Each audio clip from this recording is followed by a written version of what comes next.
Hoy, para continuar con nuestros eventos, tenemos un invitado absolutamente especial, un invitado de lujo. Es uno de los nombres más representativos de la literatura en español en nuestros días.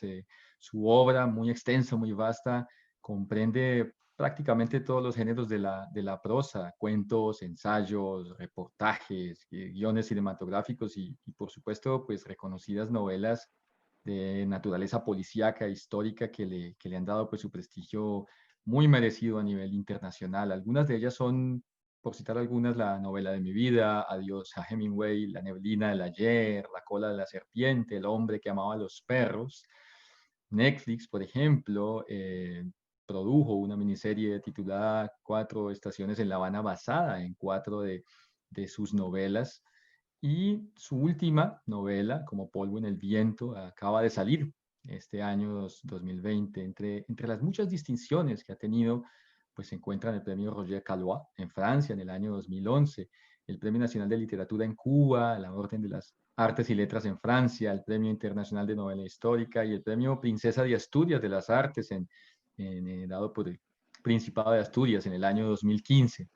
Entonces, pues sin más preámbulo, quiero darle la bienvenida a nuestro querido y admirado Leonardo Padura. Leonardo, bienvenido y muchas gracias por estar con nosotros.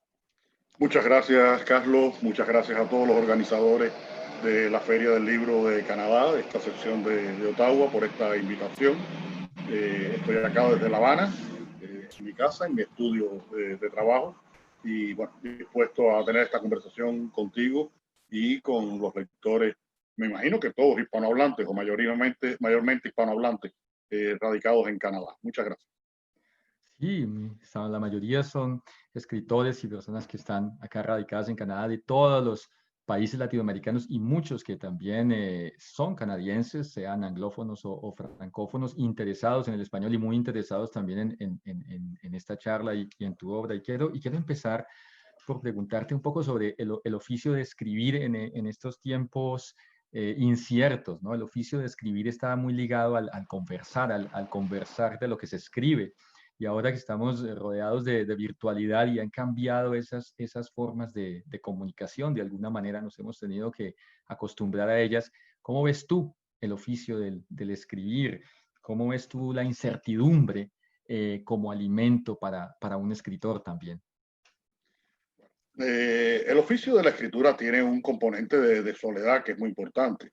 Creo que sobre todo, especialmente el novelista, la novela es un género que precisa de continuidad, de disciplina, de concentración y de tiempo. Por eso uno tiene que crearse una cierta rutina, una disciplina de trabajo, y esa disciplina de trabajo incluye esa condición de la soledad.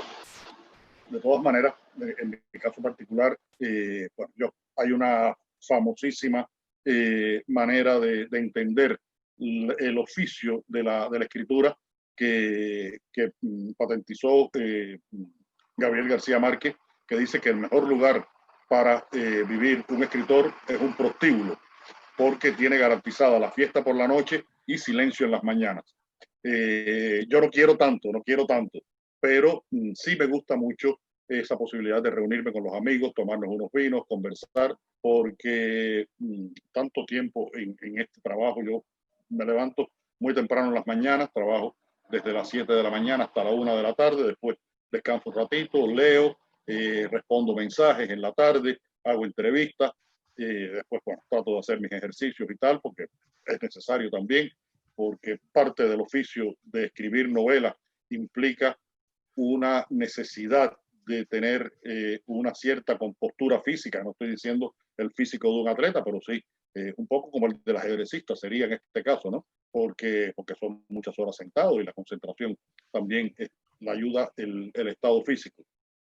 Y me ha faltado eso sobre todo, me ha faltado las reuniones con los amigos, ya las estamos recuperando afortunadamente acá en Cuba, me ha faltado los viajes, con mucha frecuencia viajo al extranjero, hacer presentaciones, hacer conferencias, en fin, hasta participar en ferias del libro como esta, y eso de alguna manera me sirve como espacios de descanso entre un periodo de escritura y otro. Pero bueno, estamos viviendo todos en un nivel realmente de incertidumbre, la palabra que tú has usado, y creo que es la más justa para calificar estos tiempos extrañísimos de este año 2020, que ha sido un poco, yo creo que para todos los que habitamos la tierra, excepto algunos que vivieron la fiebre española allá en 1919, que ya son muy viejitos. Yo creo que todos los demás no habíamos vivido una experiencia semejante, ni siquiera durante los periodos de la Guerra Mundial, por ejemplo, porque, porque realmente esta guerra sí ha sido mundial.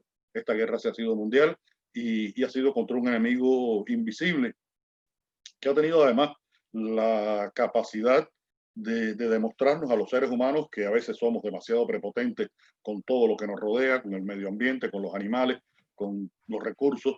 Nos ha demostrado lo débiles que somos. Es decir, que una simple molécula, además bastante fea, bastante grasosa ella, esto puede acabar con la vida de tantas personas o enfermar a tantas personas, que hemos ocurrido a lo largo de los meses que lleva corrido este año 2020. Y esperemos que esto de alguna manera cambie. Y yo veo que tu obra en general, o prácticamente toda, gira alrededor de Cuba, de la cultura cubana, de La Habana, para ser un poco más específico, y Sí. de toda esa tradición y forma, idiosincrasia que te ha rodeado desde prácticamente pues, desde que naces allí en La Habana. Cuéntanos un poco, digamos, acerca de esos primeros pasos como escritor en un país en donde se vivían todavía, digamos, las consecuencias o todos los efectos de la revolución y pues había cambios muy importantes. ¿Cómo fue todo ello en tu génesis como escritor? A ver, yo soy un escritor de vocación relativamente tardía.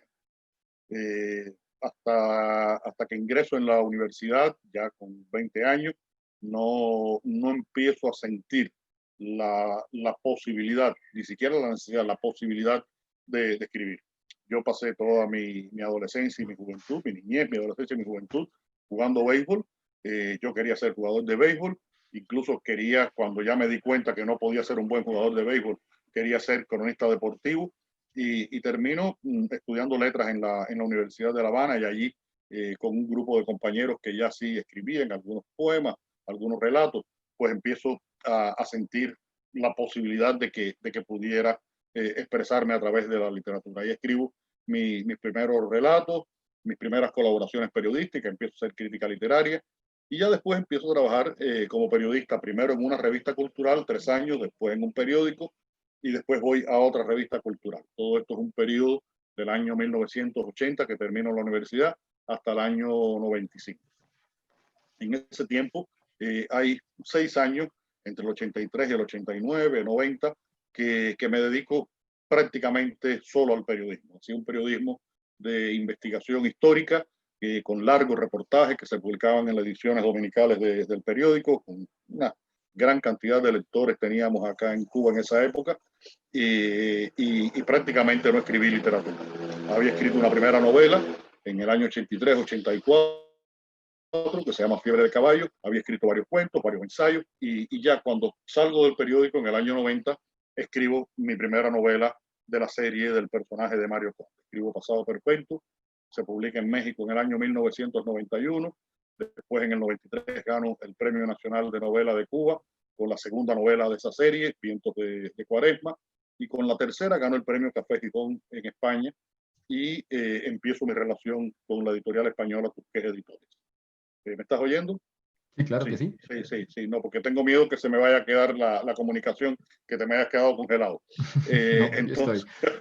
Está funcionando muy bien hasta entonces, ahora, no hay problema. gracias, gracias. A partir de ahí es el momento en el año 95 que me hago escritor independiente. Eso era imposible hacerlo en Cuba. No había la figura legal, laboral del escritor independiente. Yo soy el primer escritor independiente cubano. El 1 de enero del 96 ya comienzo a ser escritor independiente en un momento en el que aquí en la casa teníamos muy poco dinero. Yo había preparado una antología de cuentos para publicar en México por la Universidad Nacional Autónoma. Me habían pagado $400 y era prácticamente todo lo que tenía. Y yo decidí de todas maneras dejar mi trabajo y venir a la casa a escribir. Y yo tenía concursando en España esta novela, Máscaras.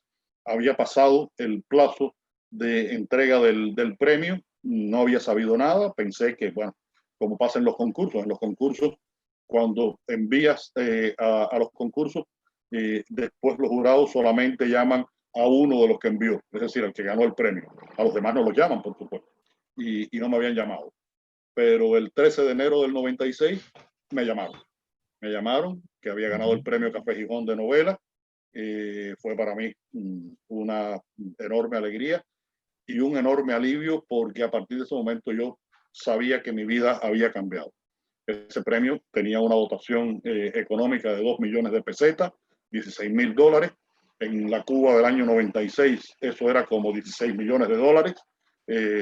Porque imagínate, si con 400 yo pensaba vivir no sé cuántos años, te podrás imaginar, 16.000. Claro. Y unos meses después me llama mi editorial, me llaman de la editorial Tusquets, la directora Beatriz de Moura, y me propone publicar Máscara. A partir de ahí ya comienzo a publicar con Tusquets, tengo una relación de 25 años con esa editorial, han publicado todas mis novelas, mis libros de cuentos, algunos libros de ensayo, en fin, que tengo una colaboración muy cercana con ellos, han sido los que me han ayudado en todas las negociaciones para estos productos del cine, como el que tú mencionaste, con vientos de 4 estaciones en La Habana, donde solamente quiero rectificarte una cosa, no es una producción de Netflix, es una producción española que llegó a la plataforma de Netflix, plataforma que no nos ha pagado nunca a los autores por haber puesto las películas en su plataforma. Esas son las cosas que ocurren en el mundo del cine. Y bueno, mi trabajo fundamentalmente ha estado dedicado a esto, a la escritura, aunque no he dejado de hacer periodismo. Desde el año 95 colaboro con la agencia de prensa Interpress Service y tengo colaboraciones esporádicas con otras publicaciones, el periódico El País y otros periódicos del mundo.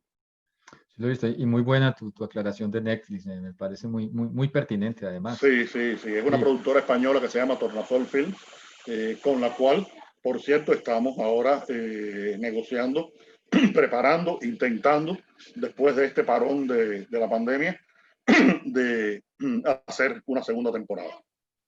Qué bueno. Te he escuchado varias veces en entrevistas decir que en aquella época de Juventud Rebelde y del Caimán Barbudo tú escribías lo que querías y como querías. Y te pregunto, ¿cómo pudo ser eso? Dadas las circunstancias que todos más o menos conocemos, ¿cómo pudiste llegar a lograr ese nivel de independencia?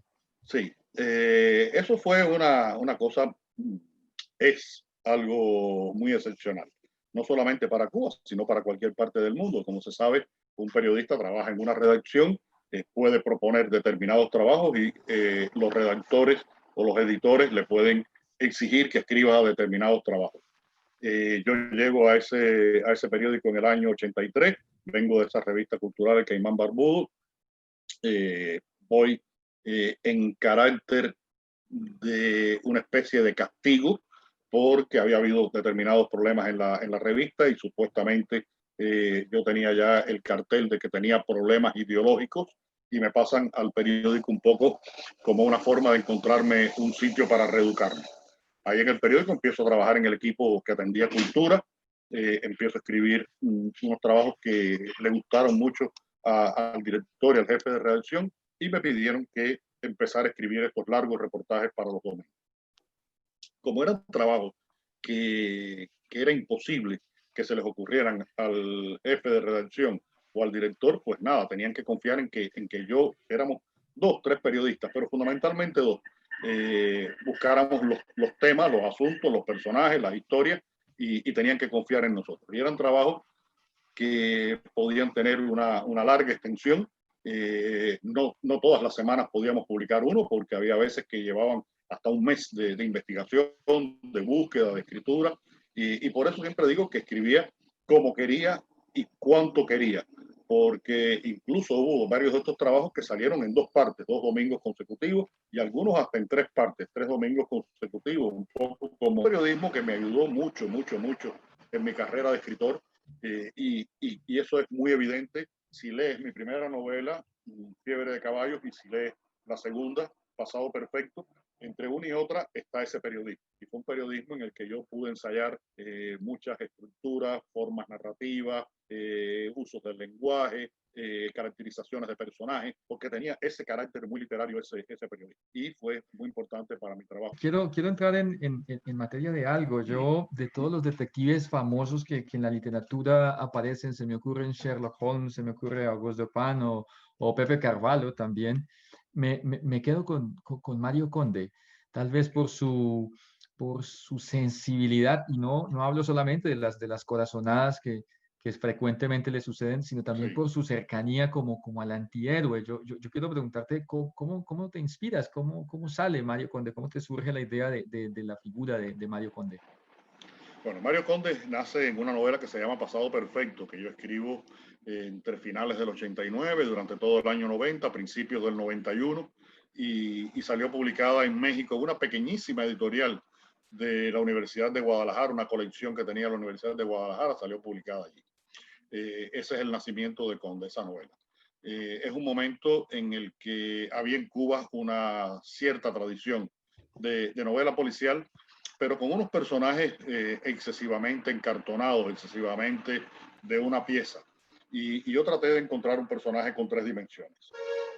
Lo primero que tenía que ser este personaje, inevitablemente, era que tenía que ser policía, porque no era posible que alguien investigara un crimen mayor, un crimen de sangre, sin ser un policía. Pero ese policía, yo pensé que podía tener determinadas características que lo acercaran a la humanidad de la gente común y corriente, y empecé a ponerle toda una serie de ingredientes que fueran haciéndolo más humano.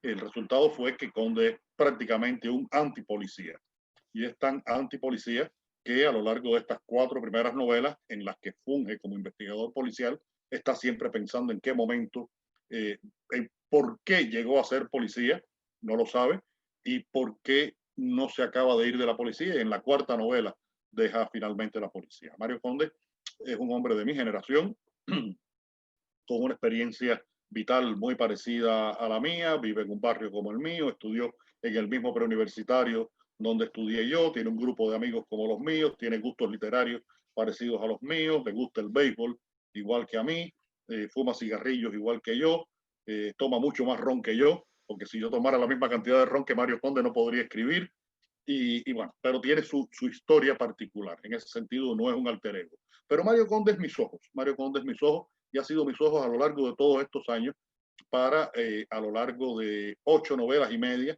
digo 8 y media porque en Herejes él es medio protagonista, no es el protagonista completo. Aparecer con un recorrido vital que va desde el año 1989, en que transcurren las primeras 4 novelas, hasta el 2014, en que cierra La transparencia del tiempo, la novela más reciente de él que publiqué, y estoy pensando en una hora que ocurrirá en el 2016, más o menos en la época en que el presidente Obama visita a Cuba y vienen los Rolling Stones y hay todo un movimiento aquí raro en La Habana. Porque esa es una de las características de Conde y de las novelas de Conde, que yo trato de que sean una crónica posible de la vida cubana contemporánea, vista desde la perspectiva de este hombre que mira la realidad desde la altura de un hombre común, de un hombre que tiene que, por su trabajo como policía en un momento determinado, estar en ese lado oscuro de la realidad. Después, cuando ya deja de ser policía, vive muy cerca de la realidad por su oficio, se dedica a comprar y vender libros viejos, patea la ciudad buscando esos libros para poder vivir de ese negocio, y eso le da una perspectiva muy cercana de lo que va ocurriendo en Cuba. Hace 2 años, cuando se publicó en España La transparencia del tiempo, ganó un premio de novela histórica.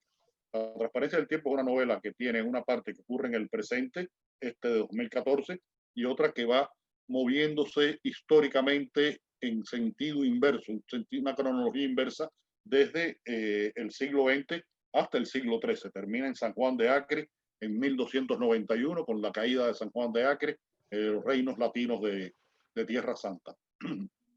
Y gana un premio de novela histórica. Y curiosamente, la fundamentación del premio era que en esa novela de Mario Conde, bueno, se valoraba la investigación histórica, pero que sobre todo la presencia de un personaje de Mario Conde, a través del cual, igual que con Pepe Carballo, se había podido hacer una crónica de la transición española. A través de las novelas de Mario Conde se podía hacer una crónica de lo que había sido la vida en la Cuba revolucionaria en los últimos 30 años. Y a mí me satisfizo mucho eso, porque un premio de novela histórica me lo dan por algo que ocurre en el presente, y gracias a este personaje de Mario Conde.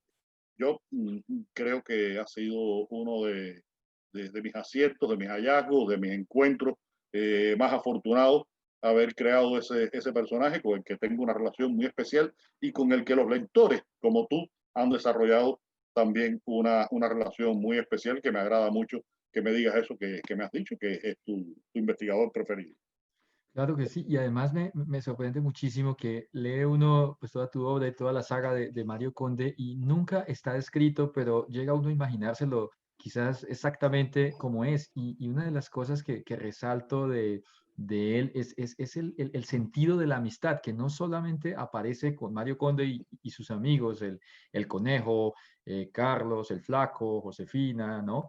Sino también aparece, por ejemplo, en tu última novela, ¿no? En Como polvo en el viento. Siempre ese sentido de la amistad, quizás muy latino, muy cubano. Sí, Háblame un poco de eso, cómo está allí. sí, mira, es que yo provengo de una experiencia, de una generación que fue muy homogénea. Fue una generación que tuvo experiencias muy similares en una época determinada. Todos teníamos dos camisas que eran muy parecidas, un pantalón que era igual y un par de zapatillas que eran todas iguales. El otro día oía conversar a una vecina. El curso escolar en Cuba aquí en La Habana se ha retrasado por el tema de la pandemia y comienza el lunes próximo. Y una vecina le decía a la otra: estoy muy preocupada porque mi niña está muy triste porque la mochila con que va a ir a la escuela no es de marca. Es decir, que ya cuando un niño Ujú. lleva una mochila que no es de marca, está haciendo está en una posición de desventaja con respecto a los otros. Bueno, nosotros no teníamos ni marca ni mochila. Eh, pero estudiamos en la universidad y nos divertimos, íbamos a la playa y pasamos muy bien. Yo tengo, sobre todo esa época del preuniversitario, en esa época que se refleja mucho en las novelas de Mario Conde con sus amigos, y es la época en que este grupo de amigos del clan disperso se conoce y se nuclean. Lo recuerdo como una época realmente muy agradable. Estaban pasando muchas cosas en Cuba, había muchas dificultades, pero creo que fuimos jóvenes, muy pobres y muy felices, como dice Hemingway al final de París era una fiesta. Y eso creó esas complicidades que a mí me gusta mucho recrear. Yo creo que la amistad, y acabo de escribir una crónica, está publicada hoy por la agencia de prensa IPS, con la que yo soy colaborador, que se llama Amistad. Yo creo que el sentido de la amistad puede estar incluso en una época tan tremenda como esta, por encima de ciertas diferencias, incluso de carácter político, que podemos tener eh, preferencias, tendencias políticas que no son las mismas, siempre y cuando no Ujú. resulten agresivas con respecto al otro, y podamos conservar ese sentimiento de amistad. Y eso para Cuba, para los cubanos, es muy importante, porque yo creo que el futuro de Cuba necesariamente pasa por la conciliación entre todos los cubanos. Y esta novela, Como polvo en el viento, es una novela que habla de esa necesidad de la conciliación y de esa posibilidad de la conciliación a través de estos personajes, los que se quedan en Cuba, los que se van, los que regresan, los que se encuentran en Cuba, los que se encuentran fuera de Cuba. Sí, me impactó mucho también ese sentimiento de unidad que permanece a través del tiempo en el clan, ¿no? El grupo de amigos de tu última novela, cómo eso permanece y ninguna circunstancia prácticamente lo logra destruir, a pesar de las dificultades y a pesar de los enormes problemas, como que prima siempre ese sentimiento de alegría, de esperanza aún en medio de las condiciones más complejas. Es como una visión de la realidad que, a pesar de ser dura, resulta poética o resulta muy bella a nivel literario. Entre esos personajes, por supuesto, y esto es algo que uno aprende en la realidad. En un grupo de amigos siempre hay algunos electrones sueltos que se escapan de la órbita, ¿no? En este caso hay un personaje que es ese electrón suelto, que un poco es quien desencadena el drama que se cuenta a lo largo de la novela. Pero incluso por encima de determinadas infidelidades, de pequeñas traiciones, es posible que esta gente mantengan esa cercanía que los define y que los acompaña a lo largo de la vida. Porque esta es una novela que tiene un recorrido bastante largo. La historia empieza en el año 1989 y termina en el 2016. Y a lo largo de esos años pasan muchísimas cosas, incluso se habla de una segunda generación, la generación de los hijos, los que nacen en Cuba, incluso los que nacen fuera de Cuba, porque hay un personaje que es una cubano-americana, que es un personaje importante en la novela. Y hablando de esa complejidad y todo ese tiempo que transcurre en la novela, también quiero preguntarte algo sobre el hombre que amaba a los perros. Eso mismo sucede en esa novela que me parece impecablemente escrita, me impactó muchísimo, por esa te conocí y por esa seguí leyéndote y seguiré leyéndote. Pero la pregunta que quiero hacerte es, ¿cómo uno concibe una novela casi que de una complejidad en el sentido en que no hay casi información, no se sabe cómo se puede de alguna manera balancear entre la realidad y la ficción, hasta dónde llega eso? ¿Cómo concibe uno una novela del porte del hombre que amaba a los perros? Bueno, hay un secreto que se puede divulgar, se puede divulgar. Creo que es el resultado de 5 años de trabajo. Lo voy a decir en buen cubano. Hay que pegar el culo en la silla y escribir. Es la única solución que encuentro, Carlos. Esa fue una novela que nace de una obsesión, esta idea de por qué las grandes utopías de la humanidad siempre terminan frustrándose y no se realizan, no se materializan. Y por eso quería escribir esta novela a partir de toda una serie de experiencias personales y experiencias colectivas, no solamente de Cuba, sino a nivel universal. Y yo creo que el asesinato de Trotsky es un momento muy álgido en ese proceso de perversión de la gran utopía igualitaria del siglo XX. Es muy representativo, muy dramático, muy revelador.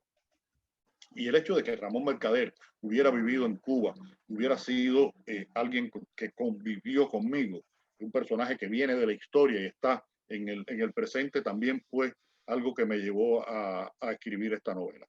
Después ya el proceso de escritura, por lo general, yo a partir de esa idea comienzo a escribir y en el hecho mismo de la escritura, en el acto mismo de la escritura, empiezo a descubrir cuál puede ser la estructura.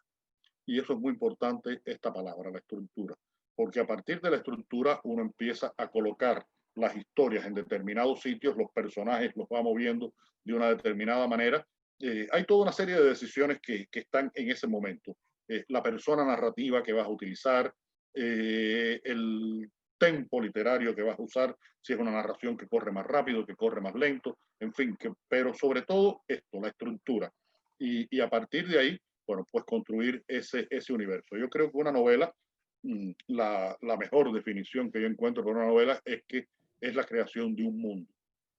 Si la novela no crea un mundo que tiene su propia lógica y su propia entidad, sus leyes físicas casi, para poder funcionar, pues no funciona como novela. Y eso, por lo general, en mi caso, lo descubro en el proceso de la escritura. Hay otros escritores que son capaces de plantear un argumento completo.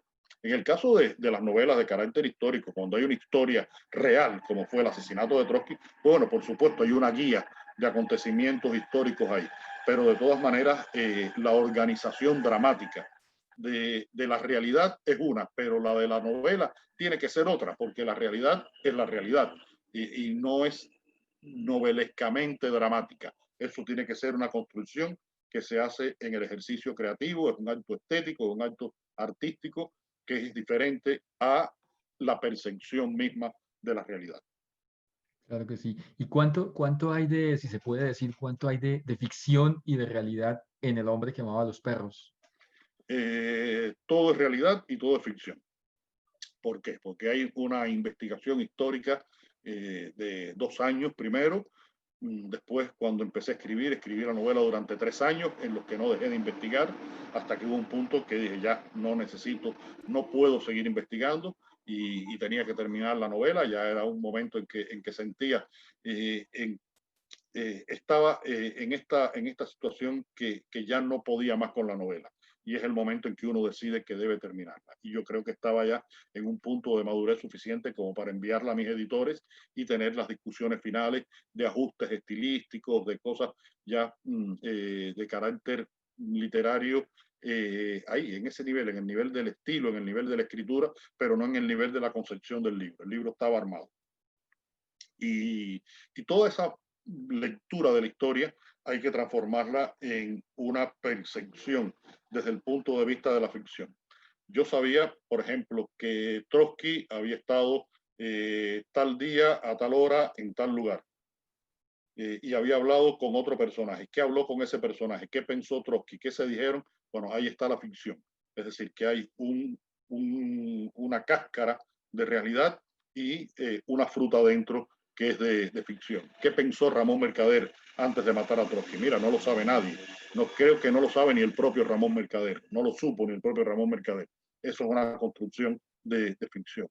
Y hay un personaje que es totalmente ficticio, Joan, que es el que recibe la historia y la transmite al lector, que yo digo que es el más histórico de los personajes, porque es un personaje que yo conozco.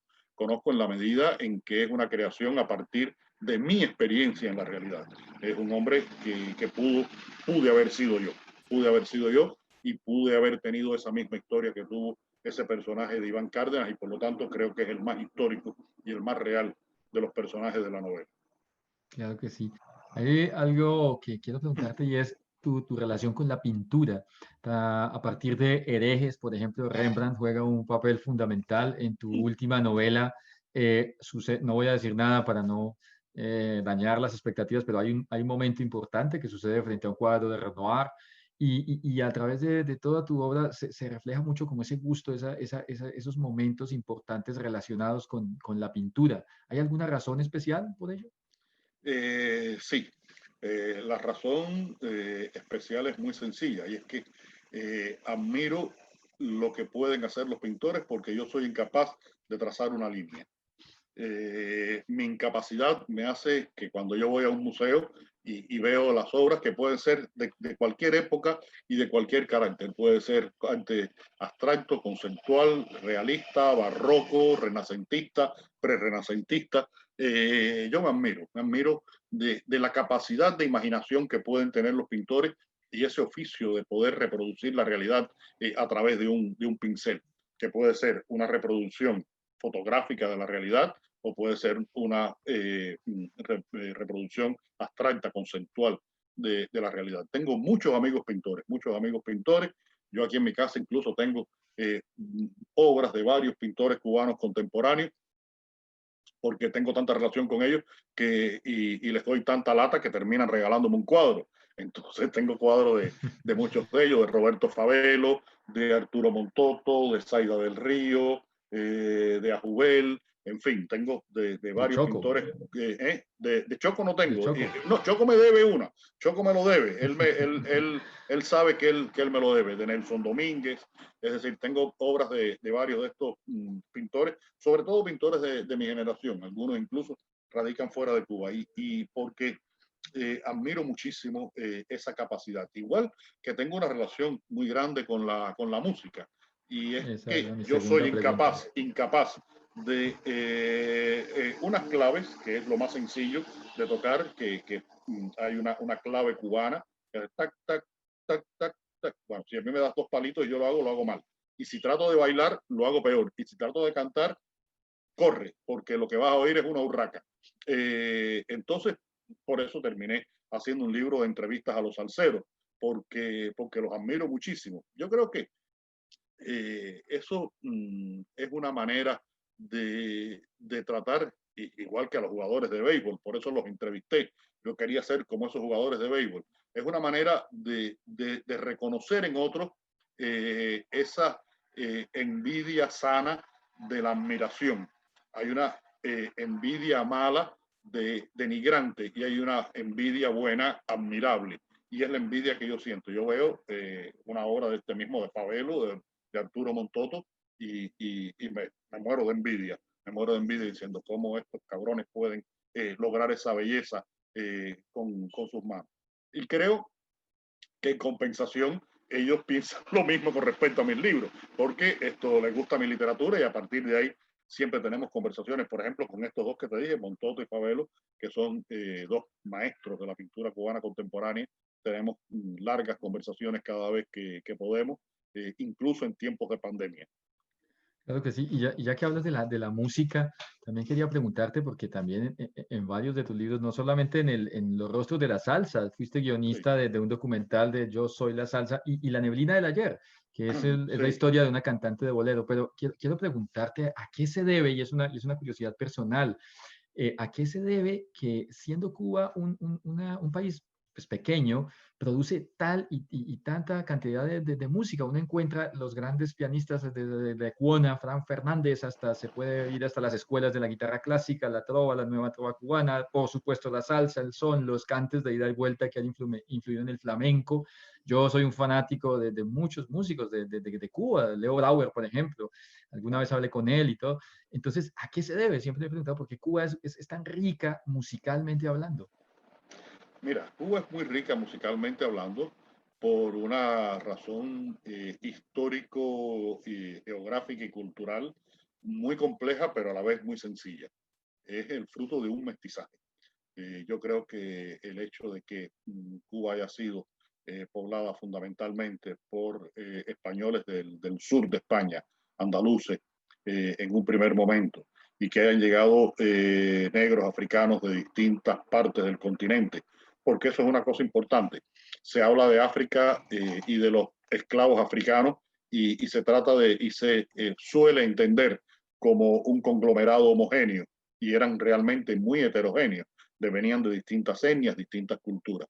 Y el hecho de que hayan venido muchos negros africanos a Cuba en condición de esclavos durante 3, casi 4 siglos, pues eso hizo que ellos venían desnudos en los barcos negreros. Hay un par de preguntas de nuestros participantes acá en el chat que quiero hacerte. Y ¿cuáles son las diferencias más importantes entre la nueva novela detectivesca y la antigua? Pienso en Agatha Christie, por ejemplo, pero deja que tú te refieras a quien mejor te parezca. Yo creo que la principal diferencia es que los escritores contemporáneos, bueno, una parte de los escritores contemporáneos han asumido la responsabilidad estética que puede tener este tipo de literatura. Novelas de la época y del estilo de Agatha Christie, John Dixon Carr, Ellery Quinn, aquellos autores, eran novelas inteligentes, pero novelas con una pobre calidad literaria. Se repetían los esquemas de una oveja a la otra y por eso siempre se decía que el mayordomo era el asesino. Los nuevos escritores, bueno, pues han dado una perspectiva más social, más literaria a este tipo de novelística y tienen, bueno, pues una conciencia de la importancia del fenómeno estético que es la novela policial. Y hablo de un grupo de escritores porque también hay de todo. Por ejemplo, hace unos días yo me leí una novela de un escritor que últimamente es muy famoso, que se llama Joel Dicker. Tiene una novela que se llama La habitación 622, que ha sido un bestseller mundial y es una de las peores novelas que he leído en mi vida. Y me la leí para saber por qué leía la gente a Joel Dicker. Y lo lee porque es malo. Y porque es fácil de leer, entonces no, y porque lo promueven muy bien las editoriales y desde los países escandinavos, sabes que hay todo un sistema de promoción de estos escritores. Hay buenos escritores escandinavos, como por ejemplo el caso de Mankel, pero la mayoría no son tan buenos como otros de otras partes, incluso de Latinoamérica, que no tienen la misma promoción. Pero creo que el sentido literario y estético es lo que diferencia esa vieja novela policíaca y la nueva novela policíaca. Y aquí dentro del chat también hay otra pregunta. Dice, después de tan vasta obra que tienes, ¿consideras que eres el escritor que quieres ser? soy el escritor que trato de ser, más bien. Si en algún momento me sintiera tan seguro de mí mismo, lo mejor que puedo hacer es dejar de escribir. Creo que la literatura tiene que ser un reto eterno, tiene que ser un reto eterno. Decía Hemingway, voy a ajustar un poquitico esto otra vez, decía Hemingway que el escritor debía tener un detector innato de mierda y que si ese detector no funcionaba debía dejar de escribir. Lo dice en su entrevista a George Clinton del año 54, publicada en Paris Review. Es decir, cita textual. Eh, y creo que es absolutamente cierto. El escritor que se confía, que piensa que ha logrado lo que quería lograr, pues nada, está entrando en un terreno muy peligroso, que es el terreno de la conformidad. Después lo que digan los críticos, los académicos, los lectores, si es favorable, bueno, pues uno se alegra mucho con eso. Pero ninguna opinión de un académico, de un crítico, de un lector, te garantiza que la próxima novela que tú vas a escribir la puedas escribir bien, logres escribirla bien. Eso solamente depende de tu esfuerzo, de tu talento, de tu capacidad y sobre todo de eso, de que te retes como escritor, de que no te conformes con lo que hayas logrado ya hasta un determinado momento. Y bueno, Leonardo, y ya para terminar, en virtud, en razón del tiempo, una última pregunta es, ¿quién tiene más poder sobre Leonardo Padura? ¿Mario Conde o Lucía López Cohen? Se comparten el poder. No, bueno, Mario Conde es mi compañero de ciertas aventuras, de aventuras literarias, un personaje con el cual tengo que tener cuidado porque a veces Mario Conde empieza a hacer en las novelas las cosas que a él le da la gana, no las cosas que yo quiero que haga. Porque ya tenemos tanta confianza que dicen que en la confianza está el peligro. Y Mario Conde es bastante confianzudo y va haciendo cosas y va diciendo cosas que a veces yo digo, Conde, no puedes decir esas cosas, tienes que ser políticamente más correcto, pero él es un desastre. No, la realidad es que mi esposa Lucía ha sido mi compañera, imagínate, desde el año 1978 que nos conocimos estudiando todavía en la universidad. Y han pasado bueno, tantos años que ya ni sé cuántos son. Y ha sido bueno, una parte muy importante de mi vida y de mi trabajo porque todo el trabajo que yo he hecho junto con ella, viviendo con ella, conviviendo con ella, y una parte la ha hecho a cuatro manos. Todas las cosas del cine, la mayoría las hemos hecho juntos. Ella es mi primera lectora de mis novelas y es mi lectora más implacable y es mi compañera de la vida, que eso es una cosa muy importante. Lucía me da algo que yo creo que para mí es muy importante, que es estabilidad. Me da un sentido coherencia, de estabilidad y me frena en muchas cosas. Yo puedo ser un poco impulsivo, ella es más sosegada y eso me ayuda mucho. Nos compensamos en ese sentido y tiene entonces, por lo tanto, un enorme poder sobre mí, aunque ella diga lo contrario. Ella diga que yo soy con respecto a ella como Conde es con respecto a mí, que yo hago lo que me da la gana con respecto a ella, como Conde hace lo que le da la gana con respecto a mí, pero es mentira. La que manda es ella. Claro que sí. Bueno, Leonardo, y creo que todos aprendemos también creo que de alguna manera se refleja ese amor que tú tienes por ella al encontrárnosla siempre en cada uno de tus libros, ella también aparece ahí. Así que seguramente que sí, que así será como tú dices. Y finalmente, pues quiero darte las gracias. Es siempre un gran placer y un honor. Es muy rico hablar contigo. Así que muchísimas gracias Ha por sido para mí aceptar esta invitación. ha sido para mí un placer. Les prometo que en cuanto podamos hacerla presencial, pues estaré con ustedes allí en Canadá, encantado de poder encontrarme con una comunidad que me imagino que es muy diversa de hispanohablantes que hay en Canadá. Muchas gracias por estar en este conversatorio con Leonardo Padura y los esperamos en los próximos eventos que tenemos programados en esta Feria Iberoamericana del Libro 2020. Muchas gracias por su participación y los esperamos pronto.